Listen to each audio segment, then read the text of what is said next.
Les catéchèses. Lumière du Christ dans ce monde qui passe. Alors, bienvenue dans cette nouvelle catéchèse. Aujourd'hui, dans ce thème global qui est les lumières du Christ dans ce monde qui passe. Comment le Christ illumine ce monde et les grandes questions qui se posent dans le monde. Comment les chrétiens, l'Église, comment notre foi chrétienne illumine ces grandes questions. Et on n'est pas encore rentré dans les grandes questions. Aujourd'hui, on va regarder sereinement l'avenir. Comment on peut regarder l'avenir? Voilà. On a vu le présent dans la dernière catéchèse. Cette fois-ci, c'est l'avenir. On se tourne vers ce qui vient. Comment nous, on peut regarder? Et on le sait, le Christ, dans l'Évangile, on parle de la fin des temps, des signes de la fin des temps. Mais ce n'est pas exactement de cela dont je vais parler. C'est notre avenir un peu immédiat, l'avenir de l'histoire, l'avenir du temps. Pas de la fin des temps, mais l'avenir du temps et de l'histoire. Ce n'est pas non plus des fins dernières après notre mort. Voilà. Alors, tout d'abord, on se confie à l'intercession de la Vierge Marie. Au nom du Père, du Fils et du Saint-Esprit. Amen. Je vous salue, Marie, pleine de grâce. Le Seigneur est avec vous. Vous êtes bénie entre toutes les femmes, et Jésus, le fruit de vos entrailles, est béni. Sainte Marie, Mère de Dieu, priez pour nous pauvres pécheurs, maintenant et à l'heure de notre mort. Amen. Trône de la sagesse, Reine de l'univers, au nom du Père, du Fils et du Saint-Esprit. Amen. Alors, nous sommes toujours au François, où je suis en visite pastorale, et on en profite pour faire ce podcast et cette catéchèse avec quelques membres franciscains de l'Assemblée. Regardez sereinement vers l'avenir. Alors, il y a une grande illusion, la grande illusion du temps qui passe. Alors, c'est bizarre parce que, je vous ai bien dit, ce monde passe. Les lumières du Christ dans ce monde qui passe. C'est le thème général des catéchèses. Or là, je vais vous dire que le fait de croire que le temps passe est une illusion. En fait, le temps ne passe pas. Il demeure. Et il demeure où? Il demeure dans chacun de nos esprits. Ce qui s'est passé hier, avant-hier, ou il y a 10 ans, il y a 15 ans, ça demeure dans ton esprit. Ce n'est pas passé. Rien ne passe. D'accord? C'est-à-dire que le temps, il est d'abord présent. Le passé, est d'abord présent dans ta mémoire, dans tes souvenirs. Il est présent quelque part et il revient, même dans la vie intra-utérine, nous disent certains psychologues ou certaines expériences, ce dont tu ne te souviens pas de façon tout à fait consciente est présent dans ta mémoire. Donc, le temps ne passe pas. Et ce qui s'est passé n'est pas derrière moi. Ce qui s'est passé me poursuit et demeure en moi. Et ce qui vient aussi. Ce qui vient n'existe pas encore. On ne sait pas ce qui va advenir dans 5 minutes, dans 1 an, dans 2 ans, dans 10 ans. On ne sait pas. Personne ne sait. Mais en même temps, dans notre âme, là maintenant, nous avons une idée. Nous avons un désir. Soit un désir pur, soit impur, qui vient de l'Esprit Saint, qui ne vient pas de l'Esprit Saint. On a un désir, certains de se marier, d'autres de fonder quelque chose, ou on a des peurs. Et c'est là-dessus que je veux insister. On a peur que telle chose arrive, que je tombe malade, que ceci, que cela. Et ça va influencer. Donc, vous voyez, ce temps passé, présent, futur n'est pas... quand on regarde la montre, on voit qu'il passe, n'est pas quelque chose qui passe rapidement, de façon tout à fait fugace. Au contraire, le temps, il demeure, il est là en nous. Alors évidemment, quand on est enfant, on ne pense pas au passé, on pense très peu au futur, on vit plutôt au présent, on joue. Mais plus on vieillit, plus on grandit, plus ce temps, il a un poids en moi. Il y a un poids de mon passé, il y a un poids de mon futur. Il y a quelque chose qui est là, il est psychologique, il est dans ma conscience. Ce qu'on va par exemple appeler la souffrance, c'est quoi la souffrance? La souffrance, elle est présente. Quelqu'un qui souffre, c'est maintenant.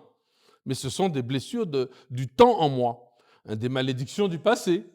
Ce que j'appelle malédiction, c'est à la fois des péchés que j'ai commis, le mal commis, mais c'est aussi le mal subi.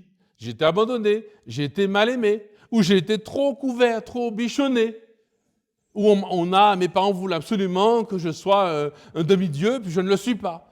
C'est pour moi une malédiction, c'est-à-dire que je n'arrive pas à vivre tout à fait avec cela. Donc ce sont des malédictions du passé, où on a préféré ma grande sœur, ou au contraire c'est moi le préféré, ou etc. Ouais. Donc il y a des malédictions. C'est aussi la peur du futur. Une souffrance, c'est ça. Et notamment, il y a la peur d'une chose qui est radicale dans ce monde. Et Dieu l'avait bien dit à Ève au moment du péché, la mort, à Ève et Adam, la mort va rentrer en vous. si vous touchez du fruit de l'arbre. Eh bien, il y a une chose qui est certaine dans l'âme de chaque personne qui existe, même si on le fuit, c'est l'idée de la mort. C'est-à-dire, tu sais que tu vas mourir. S'il y a une chose dont tu es sûr, je ne sais pas si je vais passer par cette porte, par celle-là, je ne sais pas si je vais remanger un bon lambi comme celui que j'ai mangé ce midi, mais par contre, ce que je sais, c'est que je vais mourir. Donc la mort est dans mon âme, et elle demeure. Elle demeure comme quelque chose qui arrive. Ça qui arrive, c'est sûr. Le reste, tout est relatif. Donc vous voyez, le temps, il demeure. Passé, présent. Mes blessures passées, mes malédictions. Je parlais de la souffrance, hein. Je peux parler aussi des bénédictions, mais voilà. Les troubles du présent aussi. Ce que je vois, ce qui se passe dans le monde, ce qui se passe dans ma famille, autour de moi, mes problèmes de santé, etc. Tout ça fait un tout, c'est ce qu'on va appeler la souffrance. Et vous voyez que ça marque le temps qui demeure dans mon âme. Bon. Du coup, l'homme cherche quoi? Il cherche à oublier. Il cherche à se distraire, à oublier la mort, à oublier les souffrances, à oublier le passé, etc. Panem et circensis, vous connaissez l'expression. Hein, quand on veut mener un peuple, quand on veut lui donner de l'illusion, on lui donne du pain et des jeux. C'est ce que disaient les empereurs romains. Dès que le peuple commençait à trop souffrir, parce que ça n'allait pas dans les relations, trop d'inégalités, trop de ceci, on donne du pain et des jeux. Dès que tu as donné du pain, tu as plein boudin, comme on dit chez nous, tu as rempli le ventre, tu as donné des jeux, des distractions et des débauches, les gens sont contents. C'est-à-dire qu'on a oublié la souffrance. On l'a oublié, mais elle reste là. On l'a oublié, mais elle reste là. Hein, on a mis une couverture sur un tas d'ordures. Hein, donc on va se mettre à consommer dans notre monde, le pain et les jeux. Hein, c'est des consommations, des choses qui deviennent des drogues. En fait, c'est une grande illusion. La grande illusion de ce temps qui passe, qui ne passe pas, il demeure. Donc, plus on le fuit, plus on tombe dans toutes sortes d'addictions, toutes sortes de fuites, encore une fois, de débauches, de choses qui ne font pas grandir l'homme et qui le détruisent au fur et à mesure. Bon.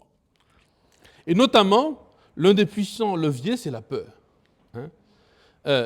La mémoire du passé est à jamais marquée par nos péchés, par l'amertume, une amertume indélébile. Quelque chose s'est passé dans ma vie, ça reste là. Voilà. Et mon passé est désastreux, ou ceux qui, dans mon passé, ou même le passé de mon peuple, le passé de ma vie, ou le passé de ce monde a été désastreux et terrible, eh bien, implique que le présent, je le vis avec une certaine peur. Si vous avez été mordu par un chien, vous voyez un chien qui arrive, c'est un petit chihuahua qui fait 2 cm de haut, qui ressemble à une saucisse avec 2 pattes, avec 3 pattes, 4 pattes plutôt, eh bien, vous avez peur quand même. Parce que le passé est marqué, vous avez été marqué. Et on sait même que ça se transporte parfois de génération en génération. Hein, le désastre du passé, la blessure, le temps, il demeure, il est là. Il est là. Et donc, du coup, ma vision de l'avenir peut être terriblement tragique. Sauf, encore une fois, si je mets devant moi un voile, si je prends des drogues, quelles que soient les drogues, ça peut être quelque chose qui envahit mon esprit et qui me permet d'oublier. Donc, le présent est terrorisé. Et les terroristes, ce sont des gens qui nous empêchent de vivre. Qui nous empêchent de vivre, ils nous empêchent de penser. Le présent, aujourd'hui, là, mon âme n'arrive plus à être équilibrée, elle n'arrive plus à synthétiser, elle est perturbée par son passé, elle a peur de l'avenir, le présent est troublé, il y a un déséquilibre intérieur et qui va aussi produire un déséquilibre extérieur, des combats spirituels, avec des conséquences sur ma vie spirituelle. Je n'arrive plus à prier, j'ai peur du démon, ma vie psychologique, mes émotions, mes réactions par rapport à tel phénomène, mon caractère va changer. J'aurai un caractère, tout ce qui est de l'ordre de la psychologie, hein, où on va voir le psychologue, de ma vie psychique. Alors, psychique, c'est plutôt de l'ordre des neurones en moi, hein, ce qu'on appelle les matrices aussi, le lien entre différentes choses qui sont encore plus profondes parce qu'il y a un côté physiologique, enfin, dans le corps. Le corps change, on va maigrir, on va grossir, on va avoir des boutons, etc. La vie affective, les sentiments, les désirs, la vie familiale, sociale ou professionnelle, les relations. C'est-à-dire que ce combat intérieur, ce combat spirituel, ce combat entre un passé et un futur qui lutte et un présent qui est troublé, va avoir d'énormes conséquences dans la vie des hommes et des femmes. C'est exactement ce qui se passe dans cette époque-là. On a fait croire aux gens que tout irait bien, qu'il y a des machines qui vont cultiver la terre, on va pouvoir être transportés, on a des biens, vous et moi, que nos grands-pères, nos grands-mères ne rêvaient même pas d'avoir autant de biens matériels, de technologie, de technocratie autour d'eux, de pouvoir, de capacité, etc. Jamais on n'a été aussi comblé de progrès techniques, mais jamais il y a eu autant de personnes troublées. Nous sommes, dit Galates 4.8, pressés de toutes parts, dans la détresse, persécutés, abattus, portant toujours avec nous dans notre corps la mort, hein, et nous vivons sans cesse livrés à la mort. Mais lui, il le dit dans un autre sens. Il dit dans le sens des chrétiens qui sont victorieux de tout cela. Mais j'y reviendrai. C'est ça le thème de la catéchèse, comment être serein dans ce monde qui nous agresse. Et quand je dis nous, ce n'est pas seulement nous en tant que chrétiens, en tant qu'hommes, c'est l'être humain qui est l'enjeu ici. Oui. Celui que déteste le diable, c'est l'être humain, qui est détesté, parce que Dieu a choisi l'être humain pour s'incarner, pour le sauver par le sacrifice de la croix. Dieu a choisi de sauver les hommes. Il a choisi d'élever la Vierge Marie en son corps, un être humain au ciel. Et lui-même est monté au ciel avec son corps, sa chair humaine, transfigurée. Et nous sommes appelés à cela, nous aussi. Et ça, le diable déteste. Donc, il s'agit de massacrer l'homme. Alors, je reviens à ce présent terrorisé. L'idée, c'est de terroriser. Il y a eu des guerres mondiales, il y a des bombes nucléaires. À chaque moment, on dit que tel dirigeant va appuyer sur le bouton. C'est revenu à la mode. C'était à la mode quand j'étais petit. Après, on a oublié. Puis maintenant, ça revient. Hop, le bouton nucléaire est à 2 pas. Et c'est peut-être vrai. Mais du coup, on est terrorisé. Le terrorisme, c'est la paix de, pardonnez-moi l'expression, de fous-moi la paix. Tu dis à quelqu'un, fous-moi la paix, c'est de la violence. C'est gare à toi. Si tu déclenches le bouton nucléaire, moi aussi, je vais déclencher le mien. Donc, tout le monde va perdre. Donc, tout le monde est en paix. Mais c'est une fausse paix. C'est la paix des extrémismes politiques qu'on voit avec des outrances dans le monde politique aujourd'hui.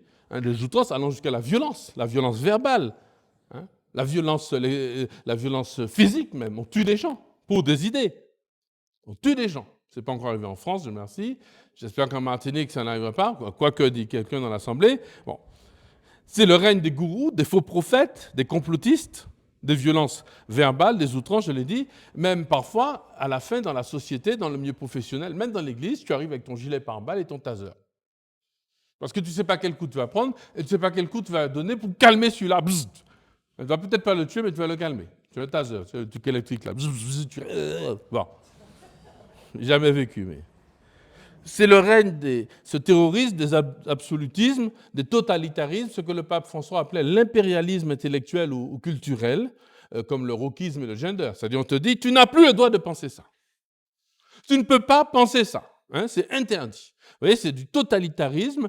Non, aujourd'hui, on n'a plus le droit de penser telle chose, on n'a plus le droit. Si tu penses ça, c'est que tu es catégorisé, donc que tu es à abattre au sens propre. Au sens propre. Alors, on peut être inquiet sur cet avenir. Exactement d'ailleurs ce qu'on reproche, soi-disant, à l'Inquisition, comme si l'Inquisition, c'était des chrétiens qui avaient choisi de massacrer des gens parce qu'ils n'étaient pas chrétiens. Ça n'a jamais été ça, sauf l'Inquisition qui n'appartenait pas à l'Église, qui appartenait au pouvoir politique du roi d'Espagne, de la reine d'Espagne. Mais l'Inquisition d'Église n'a jamais été une sorte d'institution qui était chargée de massacrer et d'obliger des gens à avoir la foi. Ce n'était absolument pas le schmilblick. Mais enfin, on en reparlera quand vous voulez. Il faut lire certains bouquins d'histoire, les vrais bouquins d'histoire qui parlent de l'histoire telle qu'elle est. Ça, c'est une reconstitution. Donc les mêmes personnes qui reprochent soi-disant à l'Inquisition d'avoir forcé des gens à croire sont les mêmes, comme les révolutionnaires français, qui ont coupé la tête des gens qui ne croyaient pas et qui ne voulaient pas avoir la même idée qu'eux. Ça ne veut pas dire que leurs idées étaient mauvaises, elles étaient peut-être bonnes sur certains aspects, je l'ai dit dans la catéchèse précédente.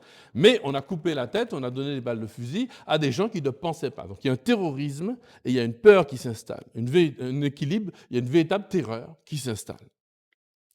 Alors quelles sont les réactions des hommes face à la peur ? Ça c'est très intéressant. On va commencer à être agressif.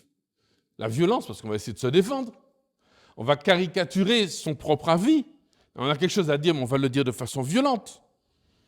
Pour essayer de contrebalancer la violence et le mensonge de l'autre. Et puis ensuite, si on est vaincu par la peur, on va faire silence, on va se laisser manipuler, on va collaborer.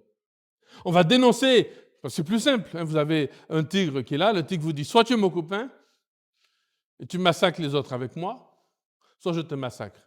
Bon, au bout d'un moment, certains qui vont dire « Ok, moi je préfère que tu me massacres parce que je garde ma dignité », mais d'autres qui vont dire « Ok, on fait copain, et tiens, un tel là-bas, tu as vu, il est grassouillette, va le manger ». On va finir par ce qui s'est passé sous le nazisme. On s'est demandé comment des millions d'Allemands qui étaient des gens normaux, on a fait des tests psychologiques et on a compris. La terreur fait qu'à un moment donné, tu fais des choses contre ta conscience, tu te soumets. Tu finis par justifier le mal, par ne plus voir. Et des gens normaux qui pensaient bien ont réussi à dénoncer leurs voisins juifs, etc., parce qu'ils avaient peur, quoi. Et la peur fait faire des actes incroyables. Je ne sais pas si vous avez lu le roman Soumission de Houellebecq. Il ne faut pas le mettre dans toutes les mains, les garçons, vous ne lisez pas ça parce qu'il y a des pages qui sont un peu osées là-dedans, mais qui raconte comment un gars un peu normal, ce qu'on appelle le métrosexuel, le gars un peu débauché, etc., il finit par se soumettre à l'islamisme, je dis bien l'islamisme, parce que c'est plus simple d'entrer parce qu'il a peur en fait. Il a peur. Et donc, comment certains pouvoirs politico-religieux, politiques, arrivent à soumettre des populations entières par la peur. Alors, face à cela, il y a une arme divine, une arme de liberté, et qui a un mot bizarre. Cette arme de liberté que Dieu donne s'appelle la crainte de Dieu. La crainte de Dieu. Comme une source de vraie liberté. D'ailleurs, on dit que la crainte de Dieu est le commencement de la sagesse. C'est un don de l'Esprit Saint qui, à la racine de notre âme, vient reconnaître que Dieu est le maître du temps. C'est-à-dire, il vient soudain, dans mon passé, dans mon futur, qui demeure, je vous rappelle. Ce n'est pas une réalité qui passe. Là, en ce moment, mon passé est présent. Mais si Dieu veut te guérir maintenant, là, de quelque chose qui t'est arrivé quand tu avais 5 ans, et cette chose, elle est en toi. Ça qui fait de fait, ce qui a été fait. Mais par contre, ce souvenir qui te blesse là aujourd'hui, qui t'opprime et qui t'écrase, il est présent. Et donc, c'est maintenant que Dieu peut venir. Donc, il est le maître du temps, il est le maître de ton âme. Donc, la crainte de Dieu, c'est vraiment ce don de l'Esprit qui me donne de laisser Dieu entrer royalement par la porte et qu'il soit le maître du temps, qu'il vienne vaincre les peurs, les blessures de mon passé, de mon présent et de mon futur en moi.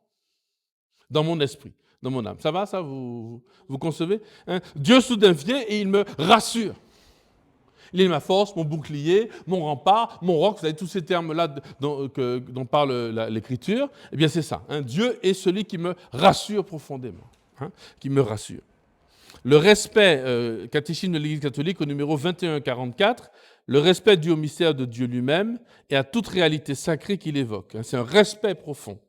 Le sens de la sacralité, hein, qu'on appelle la crainte de Dieu, ce n'est pas une peur servile, mais un respect filial, un respect de fils. On dit, Seigneur, mais tu es mon maître, tu es non pas simplement mon sauveur, tu es mon Seigneur. Il y a beaucoup de catholiques qui sont près de chrétiens qui comprennent que Dieu est sauveur. Ça oui, viens me sauver, viens me guérir de mon mal-être, de mon mal de jambe, de ma maladie, de tout ce qu'on veut, mais que Dieu soit mon Seigneur. C'est-à-dire qu'il prenne vraiment les rênes de ma vie. Ça, c'est autre chose.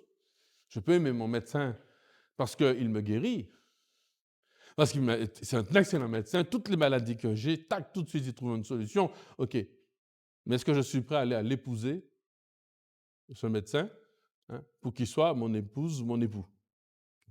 C'est ça, en fait. Jésus est mon Seigneur. Bon. Et la crainte de Dieu, c'est ça. C'est laisser mon âme épouser l'âme de Dieu. C'est la source de paix. Et voilà ce que dit Jésus dans Jean 14, 26, 27. « Le défenseur, l'Esprit Saint que le Père enverra en mon nom, il vous enseignera toutes choses. Il vous fera souvenir ce que je vous ai dit. Je vous laisse la paix, je vous donne ma paix. » Alors c'est tout sauf la paix de fous-moi la paix. C'est une paix à la racine de moi. Ce n'est pas l'équilibre d'une terreur, ça. C'est vraiment la paix de Dieu. Ce n'est pas à la manière du monde que je vous la donne, que votre cœur ne soit pas bouleversé ni effrayé. La crainte de Dieu, c'est ça, c'est laisser Jésus entrer avec sa paix en moi. Une sorte de synthèse harmonieuse entre un passé qui sera guéri, c'est-à-dire sauvé, purifié. Je ne veux pas oublier, je ne cherche pas à oublier par du pain et des jeux. Ce n'est pas un passé que j'oublie, c'est un passé qui est présent. Hein? Un futur qui est rassuré, je suis rassuré dans mon futur, parce que quoi qu'il arrive, qu'il tombe, je ne sais pas quoi, qu'il neige, qu'il grêle, ou que tous les malheurs me tombent, mon Seigneur et mon Dieu est là présent. Vous savez, le psaume « Je mets mon espoir dans le Seigneur hein, », quand je traverse les ravins de la mort, ta houlette est là qui me rassure. Ah, mais c'est ça, c'est une expérience. Ce n'est pas une simple profession de foi, c'est une expérience, et donc un présent qui est équilibré. Salut, confiance, harmonie. Saint Paul dit dans 1 Corinthiens 15, versets 30-32. Ah, j'aime beaucoup cette phrase. « Pourquoi nous aussi nous courons des dangers à chaque instant? » Donc pourquoi on n'a pas peur? Pourquoi nous n'avons pas peur, nous les chrétiens? S'il n'y avait que de l'humain dans mon combat contre les bêtes à Éphèse, à quoi cela m'aurait-il servi? Si c'était mon courage humain, ça vient d'où vient? Je ne peux pas. Je ne peux pas lutter contre les bêtes. Je ne peux pas lutter contre les malheurs de ce temps, les inquiétudes, les affolements, les terrorismes. Je ne peux pas. J'ouvre ma télé, je me dis, je suis désespéré. Par contre, si les morts ne ressuscitent pas, alors mangeons et buvons, car demain nous mourrons. J'aime bien cette phrase-là.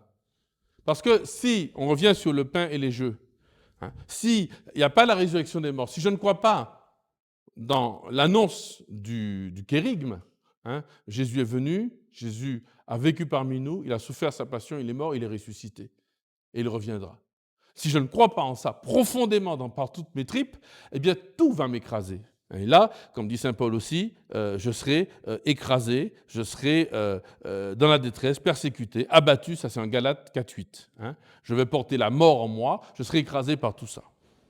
Mangeons et buvons, car demain nous mourrons. S'il n'y a pas la foi chrétienne, mangeons et buvons, car demain nous mourrons. Donc pour regarder sereinement vers l'avenir, seule la foi nous le donne. Parce que sinon, il y a une autre solution, mais qui est une solution de fuite, qui est celle des drogues. Donc la foi, c'est un passé qui a vaincu les blessures et les traumas. C'est un futur qui est dans l'espérance, qui a vaincu les peurs et les méfiances, une charité dans le présent. Ce sont les vertus théologales, vous avez reconnu. À ce moment-là, qu'est-ce qui se passe? Le temps en moi, alors ça c'est important à comprendre, c'est d'un point de vue un peu mystique et spirituel, mais je pense que ça va vous faire plaisir. Le temps qu'il y a en moi, vous savez, le temps humain, donc j'ai mon passé, j'ai mes souvenirs, tout ça se mélange en moi. Mais soudain, lorsque Dieu rentre comme une certitude, comme une expérience, il vient dans mon présent, il envahit mon passé, c'est pour ça qu'on fait mémoire, faites ceci en mémoire de moi. Il est mort pour moi. Donc mon passé est soudain illuminé par la mort de Jésus qui m'aime. Il est mort pour moi. Mon futur est illuminé parce que Jésus me promet la gloire du ciel. Alors à ce moment-là, le temps en moi commence à imiter l'éternité. L'éternité, c'est quoi? Il n'y a pas de passé, il n'y a pas de présent, il n'y a pas de montre dans l'éternité. Alors le temps en moi touche l'éternité. Je ne sais pas comment vous le dire. Ce n'est pas du temps qui passe. Chronos, la chronologie, la montre, c'est un temps, pour les Grecs, c'est un dieu qui dévorait ses enfants. Le temps nous dévore, on n'a jamais le temps, on est toujours en retard, toujours en avance, toujours, etc. À ce moment-là, c'est l'inverse. C'est le temps qu'on a lorsqu'on est devant l'adoration de ces sacrements. Vous êtes là devant l'adoration et le temps passe, mais il n'y a pas de temps en fait. On pause, c'est une sorte de pause, un repos dans l'esprit. C'est l'union de toutes les dimensions de mon âme. Voilà ce que dit Gaudium et Spes, donc le Concile Vatican II, au numéro 18, on va finir par cela. Le germe d'éternité que l'homme porte en lui est irréductible à la matière, il s'insurge contre la mort. C'est-à-dire quand moi je fais l'expérience qu'il y a quelque chose qui dépasse la mort, qui vient de Dieu. Et chaque homme peut faire cette expérience, ce n'est pas parce qu'on est chrétien seulement. Et malheureusement, les hommes passent à côté, puisqu'ils fuient ce germe d'éternité, ils fuient l'idée de la mort. Donc ils ne vont jamais rencontrer ce germe d'éternité si on fuit dans les jeux, dans les distractions, en scrollant sur son portable, en regardant des écrans, en étant dans même des bonnes choses d'ailleurs. Dans le travail, dans le sport, tout ça est bon. Mais il y a aussi des choses mauvaises, des drogues, etc. Mais si à un moment donné, je ne me pose pas dans le silence, donc comment regarder sereinement l'avenir? En faisant l'expérience de ce germe d'éternité, toutes les tentatives de la technique, si utile qu'elle soit, sont impuissantes à calmer l'anxiété de l'homme. Le texte a 60 ans, c'est le Concile Vatican II, c'est splendide. Il y a beaucoup de paroles, mais quand on comprend, c'est génial. Toutes les tentatives de la technique, si utiles qu'elles soient, sont impuissantes à calmer l'anxiété, l'angoisse de l'homme. Car le prolongement de la vie que la biologie procure ne peut satisfaire au désir d'une vie intérieure, invinciblement ancrée dans son cœur. L'homme a un désir, il faut nourrir l'âme. On a oublié de nourrir l'âme de toute une génération. Et on s'étonne qu'il y ait des guerres, qu'il y ait des violences, qu'il y ait des coups de fusil, etc. Mais les gamins n'ont pas eu... On a nourri leur corps, mais on n'a pas nourri leur âme. On n'a pas nourri l'âme. Ils n'ont personne. Ils sont comme des brebis sans berger. Un peuple délaissé. On n'a pas nourri leur âme. Toute imagination ici défaille. Et l'Église, par contre, instruite par la révélation divine, ce n'est pas avec des films et des rêves qu'on nourrit une âme. Avec des spectacles. C'est bon aussi, mais il y a mieux. L'Église affirme que Dieu a créé l'homme en vue d'une fin bienheureuse, au-delà des misères du temps présent. Ça, il faut le retenir comme phrase. L'homme a été créé en vue d'une fin bienheureuse, au-delà des misères du temps présent. Et voilà comment on peut regarder l'avenir sereinement malgré les violences de ce temps. Notre secours est dans le nom du Seigneur.